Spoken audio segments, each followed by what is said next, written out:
KaraokeBooks. Gulliver's Travels. Written by Jonathan Swift. Audiobook. Part 4, Chapter 2. The author conducted by a HNHNM to his house. The house described. The author's reception. The food of the Hoannams. The author in distress for want of meat. Is at last relieved. His manner of feeding in this country. Having traveled about 3 miles, we came to a long kind of building, made of timber stuck in the ground, and wattled across. The roof was low and covered with straw. I now began to be a little comforted, and took out some toys, which travelers usually carry for presents to the savage Indians of America, and other parts, in hopes the people of the house would be thereby encouraged to receive me kindly. The horse made me a sign to go in first. It was a large room with a smooth clay floor, and a rack and manger, extending the whole length on one side. There were 3 nags and 2 mares, not eating, but some of them sitting down upon their hams, which I very much wondered at. But wondered more to see the rest employed in domestic business. These seemed but ordinary cattle. However, this confirmed my first opinion, that a people who could so far civilize brute animals, must needs excel in wisdom all the nations of the world. The Grey came in just after, and thereby prevented any ill treatment which the others might have given me. He neighed to them several times in a style of authority, and received answers. Beyond this room there were 3 others, reaching the length of the house, to which you passed through 3 doors, opposite to each other, in the manner of a vista. We went through the 2nd room towards the 3rd. Here the Grey walked in first, beckoning me to attend. I waited in the 2nd room, and got ready my presents for the master and mistress of the house. They were 2 knives, 3 bracelets of false pearls, a small looking-glass, and a bead necklace. The horse neighed 3 or 4 times, and I waited to hear some answers in a human voice, but I heard no other returns than in the same dialect, only 1 or 2 a little shriller than his. I began to think that this house must belong to some person of great note among them, because there appeared so much ceremony before I could gain admittance. But, that a man of quality should be served all by horses, was beyond my comprehension.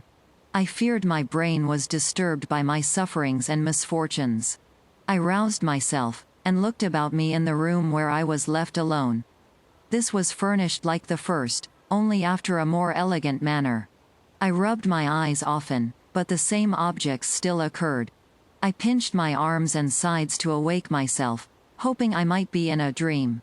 I then absolutely concluded that all these appearances could be nothing else but necromancy and magic. But I had no time to pursue these reflections, for the Grey horse came to the door, and made me a sign to follow him into the 3rd room, where I saw a very comely mare, together with a colt and foal, sitting on their haunches upon mats of straw, not unartfully made, and perfectly neat and clean. The mare soon after my entrance rose from her mat, and coming up close, after having nicely observed my hands and face, gave me a most contemptuous look. And turning to the horse, I heard the word Yahoo often repeated betwixt them, the meaning of which word I could not then comprehend, although it was the first I had learned to pronounce. But I was soon better informed, to my everlasting mortification, for the horse, beckoning to me with his head, and repeating the HHUUN, HHUUN, as he did upon the road, which I understood was to attend him, led me out into a kind of court, where was another building, at some distance from the house. Here we entered, and I saw 3 of those detestable creatures, which I first met after my landing, feeding upon roots, and the flesh of some animals, which I afterwards found to be that of asses and dogs, and now and then a cow, dead by accident or disease. They were all tied by the neck with strong withes fastened to a beam. They held their food between the claws of their 4 feet, and tore it with their teeth. The master horse ordered a sorrel nag, one of his servants, to untie the largest of these animals, and take him into the yard. The beast and I were brought close together, and by our countenances diligently compared both by master and servant, who thereupon repeated several times the word Yahoo. My horror and astonishment are not to be described, when I observed in this abominable animal, a perfect human figure. The face of it indeed was flat and broad, the nose depressed, the lips large, and the mouth wide. But these differences are common to all savage nations, where the lineaments of the countenance are distorted, by the natives suffering their infants to lie groveling on the earth, or by carrying them on their backs, nuzzling with their face against the mother's shoulders. The 4 feet of the Yahoo differed from my hands in nothing else but the length of the nails, the coarseness and brownness of the palms, and the hairiness on the backs. There was the same resemblance between our feet, with the same differences, which I knew very well, though the horses did not, because of my shoes and stockings. The same in every part of our bodies except as to hairiness and color, which I have already described. The great difficulty that seemed to stick with the 2 horses, was to see the rest of my body so very different from that of a Yahoo, for which I was obliged to my clothes, whereof they had no conception. The sorrel nag offered me a root, which he held, after their manner, as we shall describe in its proper place, between his hoof and pastern.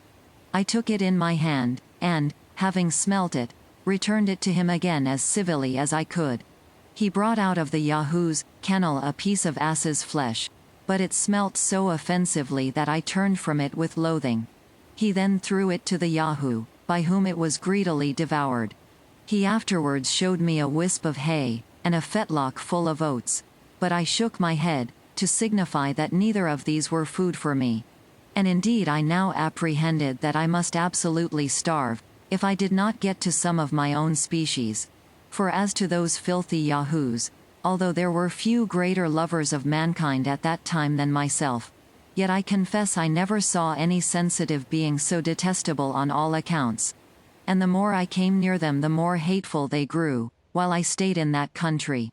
This the master horse observed by my behavior, and therefore sent the Yahoo back to his kennel. He then put his 4-hoof to his mouth, at which I was much surprised, although he did it with ease, and with a motion that appeared perfectly natural, and made other signs, to know what I would eat. But I could not return him such an answer as he was able to apprehend. And if he had understood me, I did not see how it was possible to contrive any way for finding myself nourishment. While we were thus engaged, I observed a cow passing by, whereupon I pointed to her, and expressed a desire to go and milk her. This had its effect, for he led me back into the house, and ordered a mare servant to open a room, where a good store of milk lay in earthen and wooden vessels, after a very orderly and cleanly manner.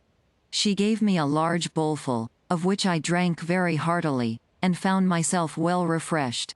About noon, I saw coming towards the house a kind of vehicle drawn like a sledge by 4 Yahoos. There was in it an old steed, who seemed to be of quality. He alighted with his hind feet forward, having by accident got a hurt in his left 4-foot. He came to dine with our horse, who received him with great civility. They dined in the best room, and had oats boiled in milk for the 2nd course, which the old horse ate warm, but the rest cold. Their mangers were placed circular in the middle of the room, and divided into several partitions, round which they sat on their haunches, upon bosses of straw.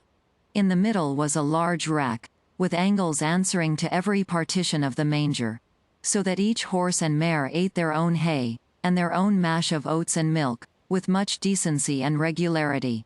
The behavior of the young colt and foal appeared very modest, and that of the master and mistress extremely cheerful and complaisant to their guest. The grey ordered me to stand by him, and much discourse passed between him and his friend concerning me, as I found by the strangers often looking on me, and the frequent repetition of the word Yahoo. I happened to wear my gloves, which the master grey observing, seemed perplexed, discovering signs of wonder what I had done to my 4 feet. He put his hoof 3 or 4 times to them, as if he would signify that I should reduce them to their former shape, which I presently did, pulling off both my gloves, and putting them into my pocket. This occasioned farther talk, and I saw the company was pleased with my behavior, whereof I soon found the good effects. I was ordered to speak the few words I understood, and while they were at dinner, The master taught me the names for oats, milk, fire, water, and some others, which I could readily pronounce after him, having from my youth a great facility in learning languages. When dinner was done, the master horse took me aside, and by signs and words made me understand the concern he was in that I had nothing to eat. Oats in their tongue are called hlunnh. This word I pronounced 2 or 3 times, for although I had refused them at first, yet, upon second thoughts, I considered that I could contrive to make of them a kind of bread, which might be sufficient, with milk, to keep me alive, till I could make my escape to some other country, and to creatures of my own species. The horse immediately ordered a white mare servant of his family to bring me a good quantity of oats in a sort of wooden tray. These I heated before the fire, as well as I could, and rubbed them till the husks came off, which I made a shift to winnow from the grain. I ground and beat them between 2 stones, then took water, and made them into a paste or cake, which I toasted at the fire and eat warm with milk. It was at first a very insipid diet, though common enough in many parts of Europe, but grew tolerable by time, and having been often reduced to hard fare in my life, this was not the first experiment I had made how easily nature is satisfied. And I cannot but observe, that I never had 1 hour's sickness while I stayed in this island. It is true, I sometimes made a shift to catch a rabbit, or bird, by springs made of Yahoo's hairs, and I often gathered wholesome herbs, which I boiled, and ate as salads with my bread. And now and then, for a rarity, I made a little butter, and drank the whey. I was at first at a great loss for salt, but custom soon reconciled me to the want of it, and I am confident that the frequent use of salt among us is an effect of luxury, and was first introduced only as a provocative to drink, except where it is necessary for preserving flesh in long voyages, or in places remote from great markets.